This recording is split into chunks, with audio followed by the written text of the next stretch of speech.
Friends, టెక్కి తేజస్విని నగ్నంగా పరిగెట్టి గుడిలో అమ్మవారి చీర తీసుకుని పక్కనే ఉన్న చెరువులో దూకేసింది. అంతవరకు మనకు తెలిసిందే.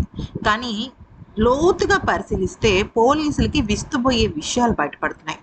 అసలు ఈ అమ్మాయి గుడికి వెళ్లే ముందు చేసిన విషయం ఏంటి అనేది కనుక చూస్తే మనందరికీ ఇప్పటివరకు తెలిసిన విషయం ఏంటంటే ఆ అమ్మాయి గుడికి వెళ్లే ముందు వాళ్ళ ఇంట్లో అంటే అర్ధరాత్రి మొదటిగా పైనుంచి ఆ అమ్మాయి రూమ్ నుంచి కిటికీలో నుంచి ఆ అమ్మాయి బట్టలు, సెల్ ఫోను, షూస్, ఆఖరికి షాంపూ బాటిల్ కూడా వేసింది.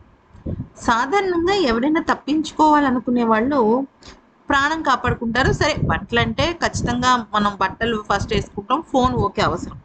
షాంపూ బాటిల్ ఎందుకు? షాంపూ బాటిల్ అసలు అవసరమే లేదు. సరే, ఇది పక్కన పెట్టేస్తే షాంపూ బాటిల్, హెయిర్ క్లిప్స్, తన కళ్ళద్దాలు అన్నీ వేసేసింది.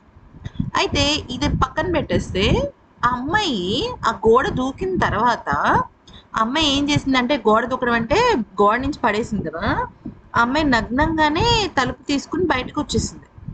బయటకు వచ్చే టైంకే ఆ అమ్మాయి ఏం చేసింది, ఆ అమ్మాయికి దగ్గర ఏం లేదు, అంటే కాళ్ళకి చెప్పులు అవి వేసుకోలేదు. కానీ కిందకు వచ్చిన తర్వాత ఆ అమ్మాయి పడేసిన వస్తువుల్లో షూస్ ఉన్నాయి. షూస్ తీసుకుని వేసుకుని పరిగెట్టింది.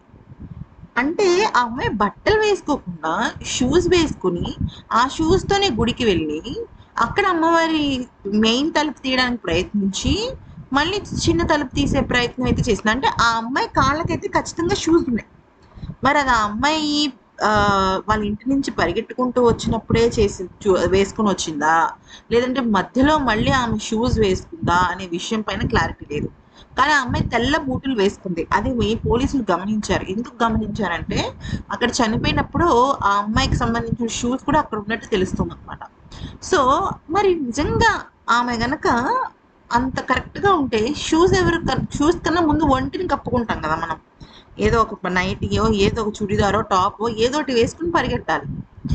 ఆ అమ్మాయి నగ్నంగా ఉంది కానీ షూస్ మాత్రం వేసుకుంది. ఇది ఎవరికి కూడా అంతు చిక్కటం లేదు.